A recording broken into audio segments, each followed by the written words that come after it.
Hey YouTube, what's up? I'm PB the Fox with the Ravnica Historical Society, and we're back with another video today talking about the historic format on MTG Arena. The historic format has absolutely exploded in popularity with the release of Strixhaven and the Mystical Archives set. Now couldn't be a better time to get into historic, and we're going to go over 6 reasons today why you should get into the format.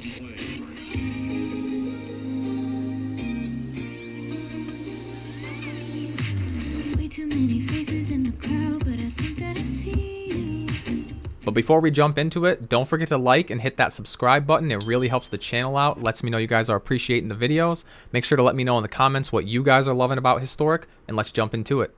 Alright everyone, the first reason we've got for you today to get into the historic format is that you can play anything. Each archetype right now has something for everybody. The aggro decks are blistering fast, the combo decks are resilient and they can win as early as turn 3 or 4, and the control decks have a few flavors for any mage's personal preference. Each archetype has at least one top-tier competitive deck. Aggro players right now have a lot of options to choose from. There are super streamlined aggressive decks like the red-green aggro or mono-red, but there are also options for players who want more to do in their matches. Decks like the Selesnya Company and the blue-black rogue decks are aggro, but they have a lot of elements that can disrupt the opponent with counter spells, or these cheap creatures in the green-white list like Elite Spellbinder, Skyclave Apparition, and Archon of Emeria. The black-white aggro deck also survived from the previous season and seems to be doing quite well.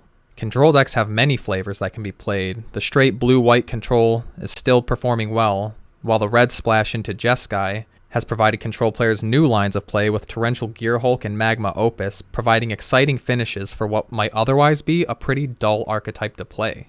The combo decks are also out in full force, with things like Neoform still surviving, but the newest deck being Tainted Pact. This Tainted Pact deck leverages a 2-card combo in a singleton shell that's both exciting to play, very skill intensive, and offers a variety of matches that other decks simply can't beat. Alright, now the second reason that you should get into Historic is not only can you play anything, but other players are playing everything too. It's not a format where people are just playing the top 2 decks with Uro or the Sacrifice deck or the Aura's deck. Right now, the format is so wide open that players are putting everything together and taking it out onto the ladder. It's easy to see how you might play 10 matches against 10 different decks, and I know for a lot of people that's a huge allure to Magic, because it can be tiring to play against the same few top-level decks over and over again, and end up feeling like if you don't build one of those decks, you just can't compete. So right now is a great time to get out there and discover a wide metagame of brand new decks. The third reason we have for you to get into Historic today is that the format is growing faster than any other format in the history of Magic.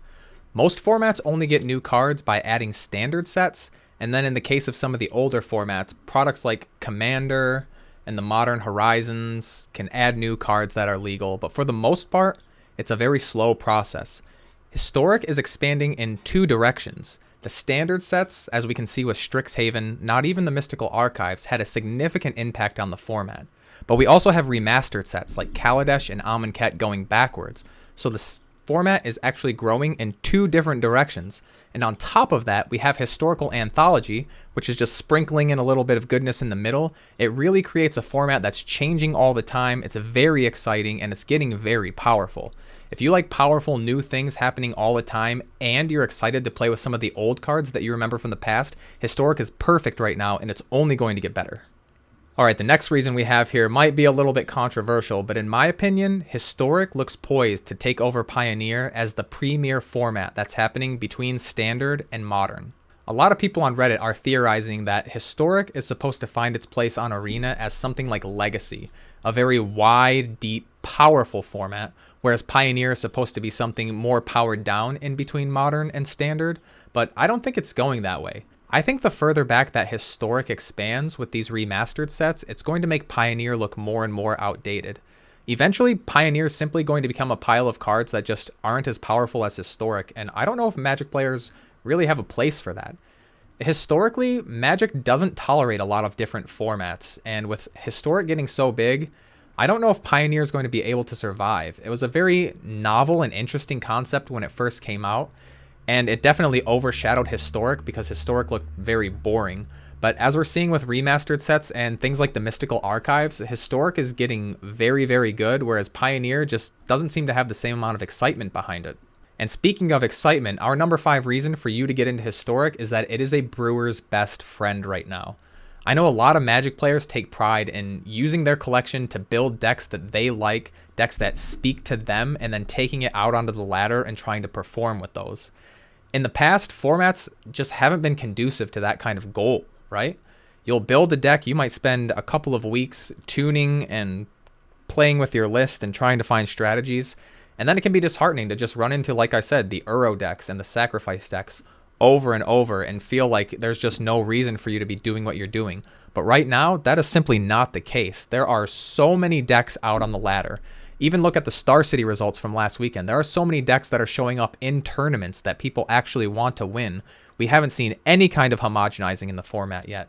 And that means if you are a brewer, it is a great time to dust off your collection and build something sweet that you like, because right now you have a good chance of climbing Platinum, Diamond, Mythic. Anything can happen right now, and as long as you build a good deck, you can perform well. For a lot of people, that's a huge draw to Magic, and if that's you, now is a perfect time to get into Historic. And our final reason today to get into Historic is that it lasts. Non-rotating formats are the best. A lot of people are hesitant to get into Standard because they don't want to spend $100, $200 on a deck, and then something comes up in life where you don't get to play for a few weeks, you don't get to play for a month or two, and when you come back to the game, your cards are useless, right? A new set has come out, the format has changed, the metagame has changed, and maybe the top tier deck one season is unplayable the next season, or maybe a new card comes out that just shuts that strategy down so hard that you don't want to play it anymore. And for a lot of people, that's a scary enough reason not to put money into Arena, not to put time and spend coins on packs and wild cards on decks, all just to get left behind in a couple months. Historic is so good because if you build your deck today, I can almost guarantee that if you come back after the release of the upcoming Dungeons and Dragons set, your deck will still be viable. It may not be the best deck, it may not be the best strategy, and I'm certain that the format will be refined between now and then, but you'll still be able to play the cards that you have, and you should still be able to put up decent results. And that's something that just can't be said for the Standard format. So if budget is a concern for you, if you don't like losing your cards to rotation, Historic is the perfect format, and now is the time to get into it. And that's it, everyone. Those are our top 6 reasons why you should be playing Historic today. I hope you guys liked it. I hope that I convinced some people to get out there, build some decks, get out here on the ladder with me, play this format. It is so fun. There are so many options. No matter what you like to do in the game of Magic, you can do it right now, and you can win a tournament doing it.